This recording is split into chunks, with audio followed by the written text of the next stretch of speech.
तो बिलाखिर इंतजार की घड़ियां खत्म हुई। जिस वीडियो का आपको पूरे साल इंतजार होता है वो आ चुकी है। स्क्रीन पर नजरें जमा लें क्योंकि बात करेंगे मानसून 2025 की मुमकिना पाकिस्तान में कारकर्दगी से मुतालिक। सिंध, बलूचिस्तान, पंजाब, KPK, आजाद कश्मीर और इस्लामाबाद समेत रावलपिंडी में कैसा मौसम रहने वाला है। मानसून के 3 महीने कैसे होंगे, कितनी ज्यादा बारिश हो सकती है, कितनी कम बारिशें हो सकती हैं। और साथ ये बताना जरूरी है कि मौसमियाती तब्दीलियों ने जहां पूरी दुनिया को मुतासर किया, वहीं पर मौसमी पैटर्न्स तब्दील होने से मानसून की कारकर्दगी भी गुज़िश्ता सालों में काफी हद तक मुतासर होती रही है। इस बार क्या होने जा रहा है और मानसून कितना गैर मामूली हो सकता है, गुज़िश्ता सालों के मुकाबले में मानसून का ये सीजन यानी कि इस साल का कैसा रह सकता है और कोई गैर मामूली वाकयात होने के इम्कानात या खदशात मौजूद रहेंगे, सब कुछ इस वीडियो में बताएंगे आपको। इस वीडियो को कंप्लीट देखिएगा, थोड़ी तवील हो सकती है। अगर आपके पास वक्त ना हो तो आप किसी और दिन देख लीजिएगा क्योंकि अभी मानसून के पाकिस्तान में ऑनसेट में चंद दिन बाकी हैं, तो ये वीडियो ताज़ा ही रहेगी। मैं हूं आदिल अजीज खानजादा, आपके अपने चैनल ताज़ा वेदर अपडेट की स्क्रीन पर पहली बार देख रहे हैं ताज़ा वेदर अपडेट पर मुझे, तो चैनल को जरूर सब्सक्राइब कर लीजिएगा, बेल आइकन जरूर प्रेस कीजिएगा ताकि मानसून 2025 की पल पल की रियल टाइम लाइव अपडेट आपके अपने चैनल से आपको मिलती रहे। दीगर सोशल मीडिया अकाउंट्स पर भी ताज़ा वेदर अपडेट ही मौजूद है, आप वहां पर भी ज्वाइन कर सकते हैं शॉर्ट वीडियोस के लिए। सबसे पहले मानसून 2025 की कारकर्दगी पर नजर डालने से पहले और मुमकिन सूरत हाल पर नजर डालने से पहले, कराची शहर की परफॉर्मेंस पर बात करने से पहले आपको एक स्क्रीन दिखाते हैं और जरा देखिएगा। ये याद दिहाने के लिए बताना चाहूंगा कि पिछले 1 साल से कई ऐसे लोग हैं जो सब्सक्राइबर भी हों, हो सकता है नॉन सब्सक्राइबर भी हों, वो ये कमेंट्स करते रहे कि आपकी पेशगोई गलत साबित होती है, कराची में बारिश नहीं होती है। 2024 का मानसून क्या एक बुरा मानसून था? जवाब है नहीं, क्योंकि इसका नहीं का जवाब मैं अब विजुलाइज तरीके से दिखाऊंगा। पाकिस्तान मेट डिपार्टमेंट का टेबल आपको दिखाया जा रहा है। 2024 के मानसून में कराची समेत सूबा सिंध की अगर बात करें तो वो सूबा था जहां पर जायद बारिश हुई मामूल से, 337% जायद बारिश थी, जो कि सिर्फ अगस्त के महीने का डाटा है। बाकी जुलाई में बारिशें ना होने के बराबर थी, सितंबर में भी यही सूरत हाल थी, जिसकी बिना पर आपको यही लगता रहा कि बारिशें नहीं हुई हैं, क्योंकि 2 महीने बारिशें नहीं हुई और मानसून के सिर्फ 1 महीने में इतनी ज्यादा बारिश हुई जिसके अंदर एक गैर मामूली सिलसिला भी था जिसमें समुद्री तूफान असना बना। आपको याद होगा अगस्त के आखिर में जब मैं मदीना में था, उन दिनों की बात है। अगर आपको याद है तो यस लिख के कमेंट कीजिएगा। लेकिन हुआ क्या, क्योंकि आपको याद नहीं है शायद, हुआ यह कि तमाम बारिशें सिंध के जनूबी इलाकों में, सिंध के बालाई इलाकों में होती रहीं, कराची में बादल बाईपास करते रहे। लेकिन जो डाटा आ रहा है 337% का सिंध में जायद बारिशों का मामूल से, वो लाड़काना है, नवाबशाह है, वो सखर है, वो मीरपुर खास है और भी बहुत से इलाके हैं जहां पर बारिश हुई। ताज़ा वेदर अपडेट की पहली सालगिरह वाले दिन भी बहुत बारिश हुई थी, आपको याद होगा। अगर याद है तो भी यस लिखिएगा ताकि आपकी याद दिहानी के लिए चीजों को रिकैप करना बहुत जरूरी होता है। अब बात करते हैं मानसून 2025 की मुमकिना कारकर्दगी से मुतालिक। सबसे पहले तो ये बताएं कि इसका ऑनसेट कब होने जा रहा है। अगर बात की जाए, जैसे कि आपको पता है कि मानसून पाकिस्तान में शुरू होने से पहले श्रीलंका, फिर भारत और फिर पाकिस्तान की बारी आती है। श्रीलंका में तो ऑलमोस्ट उसका ऑनसेट हो चुका है, लेकिन अब भारत में इस बार मामूल से 6 से 7 दिन पहले इसका ऑनसेट होने जा रहा है। यानी कि बात करें भारत के मुख्तलिफ इलाकों, अगर केरला जो एक रियासत है वहां पर बताया जा रहा है कि तकरीबन 27 मई 2025 से मानसून का ऑनसेट हो जाएगा। भारतीय महकमा मौसमियात ये बताता है कि इस बार बारिशें काफी ज्यादा हो सकती हैं। क्या पाकिस्तान के लिए भी फिर यही पेशगोई है? क्योंकि गुज़िश्ता दिनों में हमने देखा था कि कुछ इंटरनेशनल मॉडल्स ये सजेस्ट करते हुए इंडिकेट कर रहे थे कि इस बार जनूबी इलाके जो पाकिस्तान के, जैसे कि सिंध है, बलूचिस्तान है, यहां पर शदीद बारिशें हो सकती हैं। क्या ऐसा हो सकता है? इसके ऊपर बात करते हैं। देखिए, पहले तो ये बता दूं कि पाकिस्तान में मॉनसून का जो ऑनसेट है वो कब हो सकता है। मॉनसून 2025 शुरू कब होगा, पहले जरा आपको ये बताते हैं। अब तक जो सिग्नल्स मिल रहे हैं डिफरेंट मॉडल्स को देखने के बाद, सिचुएशन को देखने के बाद, श्रीलंका में जिस तरह से मॉनसून आया है, ऑनसेट भारत में होने जा रहा है, उसको देखकर यही लग रहा है कि जून के आखिर के हफ्ते में मानसून का आगाज पाकिस्तान में हो जाएगा। ऑल्दो कि ऑफिशियल डेट आपको पता है कि 1 जुलाई होती है और ऑफिशियल लास्ट डेट 15 सितंबर होती है, लेकिन 3 से 4 दिन पहले पाकिस्तान में मानसून का ऑनसेट हो सकता है। वहीं पर एक गैर मामूली सूरत हाल अगले चंद दिनों में मई के आखिर में अरेबियन सी में एक मुमकिना साइक्लोन बनने की सूरत में प्री मानसून का एक स्पेल सुबह सिंध के बहुत से इलाकों में भी देखने को मिल सकता है। ये बात भी याद रहे, जो कि प्री मानसून बारिश कहलाएगी। अब जरा बात करते हैं, ये तो मैंने ऑनसेट की डेट आपको बता ही दी है, जून के आखिर की, लेकिन जब ये प्रॉपर मानसून शुरू होगा तो कितने चांसेस हैं कि जायद बारिशें हों, कितनी बारिशें हो सकती हैं, ये बहुत इंपॉर्टेंट चीज है। और ये पार्ट हम शॉर्ट में भी आपको देंगे अपलोड करके, ताकि आपको ये पता चल सके कि इस बार मानसून की कारकर्दगी कैसी होगी 2025 की। ये जानने के लिए कि मानसून में कितनी बारिशें होंगी, कितनी कम, कितनी ज्यादा और कैसी कारकर्दगी होगी, कुछ अवामिल हैं जो इस पर इंसार करते हैं। आपको पता है 3 फिनोमिनल फैक्टर्स हैं, एक लालिनिया, एल नीनो और एंसो है। एक और चीज है वो इंडियन ओशन डायपोल है, और इसके साथ सतह समंदर यानी अरेबियन सी के सतह समंदर के जो टेम्परेचर्स हैं वो भी मानसून की कारकर्दगी पर गुज़िश्ता कई सालों से असरअंदाज हो रहे हैं।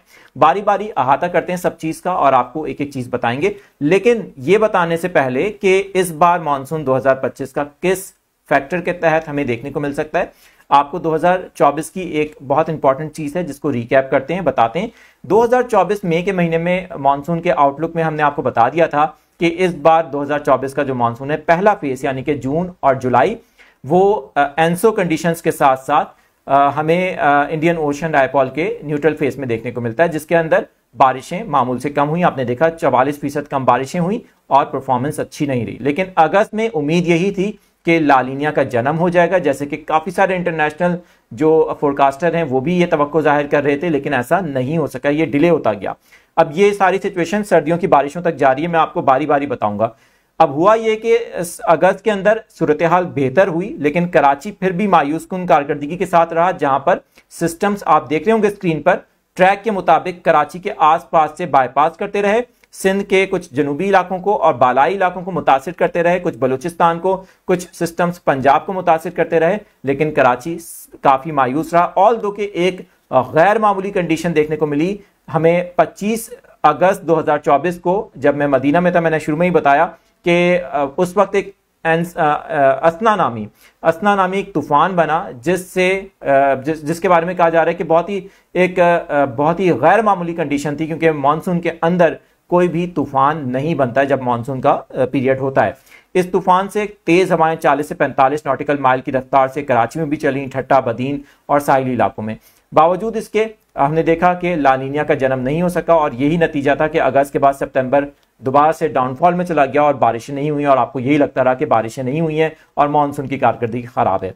अब देखिए, अब अक्टूबर के महीने में जो लालिनिया है वो जन्म पा चुका था 2024 में, उसकी वजह से सर्दियों में बारिशें हमारी ना होने के बराबर थी, ड्राई विंटर देखने को मिला। अब अगरचे लालिनिया का जन्म होने के बाद उसका इख्तिताम हो चुका है, इस वक्त राइट नाउ हम एक न्यूट्रल फेज के अंदर आ चुके हैं। लग यही रहा है अभी के आने वाले जो चंद महीने हैं वो न्यूट्रल फेज में ही रहेंगे। 2025 का जो मानसून है वो ओवरऑल या तकरीबन 80% जो मानसून है वो हमें न्यूट्रल कंडीशंस में एक बार फिर देखने को मिलेगा। लेकिन जो फर्क होगा 2024 के मुकाबले में वो ये होगा कि इंडियन ओशन डायपोल अगले चंद हफ्तों में नेगेटिव फेज की तरफ जा रहा है, और इसके नेगेटिव फेज की तरफ जाने से काफी हद तक इम्कानात हैं कि मानसून की कारकर्दगी काफी इनहैंस हो सकती है। वहीं पर सतह समंदर के टेम्परेचर अगर आने वाले महीने में, खास तौर पे जुलाई से अगस्त वाले महीने में बढ़ते हैं, तो फिर ये कराची के लिए बहुत अच्छी चीज होगी। इसके अंदर हमें समंदर की सपोर्ट से सिस्टम्स एनहांस होते दिखाई देंगे, रीइमर्ज होते दिखाई देंगे, गैर मामूली कंडीशंस का सामना करना पड़ सकता है अगर ऐसा होता है, क्योंकि जाहिर है कि अभी कोई भी हतमी बात नहीं है, ये एक इब्तदाई डाटा है जिसके ऊपर तमाम एनालिसिस आपके सामने पेश किया जा रहा है। अब इसमें सिंध में जरूरी नहीं है कि किसी एक इलाके में बारिश हो, पूरे सूबे की बात की जा रही है, तो यह भी हो सकता है कि कुछ सिस्टम्स कराची को दोबारा बाईपास करें, क्योंकि हम एंसो कंडीशंस के तहत ही मानसून को पहले फेज में ऑब्जर्व करने जा रहे हैं। दूसरे फेज में अगरचे इंडियन ओशन डायपोल का किरदार होगा, सतह समंदर के जो टेम्परेचर्स हैं उनका किरदार होगा, एंसो कंडीशन बेशक हो, लेकिन उससे हमें काफी हद तक पॉजिटिव चांस है कि जुलाई और अगस्त जो है वो कराची के लिए बहुत अच्छे महीने बारिशों के एतबार से साबित होने जा रहे हैं। तो ये अब तक की मौसम की अभी ओवरऑल सिंध के हवाले से पेश गोई है। अगर बात करें सूबा पंजाब की और अगर सूबा बलूचिस्तान के साथ साथ KPK की, तो हम देखेंगे कि फर्स्ट फेज के अंदर भी इन इलाकों में और फर्स्ट फेज से पहले भी इन इलाकों में प्री मानसून बारिशें अच्छी खासी हो सकती हैं। एक बहुत इंपॉर्टेंट फैक्टर है जिसके ऊपर नजर डालना चाहूंगा, एंसो कंडीशन के अंदर हम ये देख रहे हैं कि गैर मामूली मगरबी हवाओं के सिलसिले पाकिस्तान में आ रहे हैं। इस बार मानसून के अंदर अगर ये सब कुछ होता है तो आपको याद होगा गुज़िश्ता साल एक बहुत बड़ा मामला था जो हम बार बार हाईलाइट करवाते रहे ईरान के ऊपर हाई प्रेशर एरिया। आपको याद है तो यस लिखिएगा कमेंट्स में, क्योंकि ईरान के ऊपर जो हाई प्रेशर बना हुआ था वो इसी वजह से था, जब एंसो कंडीशंस थी तो बार बार वही मगरबी सिलसिले इंटरप्ट कर रहे थे, मानसून की कारकर्दगी मुतासिर हो रही थी और मानसून एक लिमिटेड एरिया तक महदूद हुआ था, जिससे कराची में बारिशें नहीं हो पा रही थी। अब ये सूरत हाल फर्स्ट फेज में एक बार फिर आपको देखने को मिल सकती है। कुछ सिस्टम कराची को मुसलसल बाईपास भी कर सकते हैं और हमें स्कैटर्ड किस्म की कंडीशन का सामना भी करना पड़ सकता है। लेकिन यही उम्मीद है कि अगस्त और जुलाई का जो आखिर का हफ्ता होगा उसमें कराची के लिए सूरत हाल बहुत बेहतरी की तरफ चली जाएगी। तो हम ये उम्मीद कर रहे हैं कि अगस्त के लिए आप उम्मीद लगा के बैठें। जो सही बारिशें हैं वो अगस्त के महीने में होंगी, लेकिन उससे पहले भी कुछ स्पेल्स कराची वालों को देखने को मिलेंगे। बाकी मैंने ओवरऑल पूरे मुल्क की बात कर दी है। आज़ाद कश्मीर की अगर बात करें और गिलगित बल्तिस्तान की बात करें, स्पेशली इस्लामाबाद रावलपिंडी की बात करें, तो एक बार फिर हमें वही कंडीशंस देखने को मिलेंगी 2024 जैसी, जिसमें ऑन एंड ऑफ बारिशें होंगी। आपने देखा कि एंसो कंडीशंस के तहत उन इलाकों में गुज़िश्ता साल भी इतनी अच्छी बारिशें नहीं हुई थी, ऑल्दो के पंजाब में फिर भी कुछ अच्छे स्पेल्स देखने को मिले थे। तो ओवरऑल मौसम की ये कंडीशन देखने को मिल सकती है मानसून के अंदर। ये एक इब्तदाई डाटा है, याद रहे। मजीद जो इसकी डिटेल्स हमारे पास आती रहेंगी उससे मुतालिक आपको आगाह करते रहेंगे। देखते रहें ताज़ा वेदर अपडेट।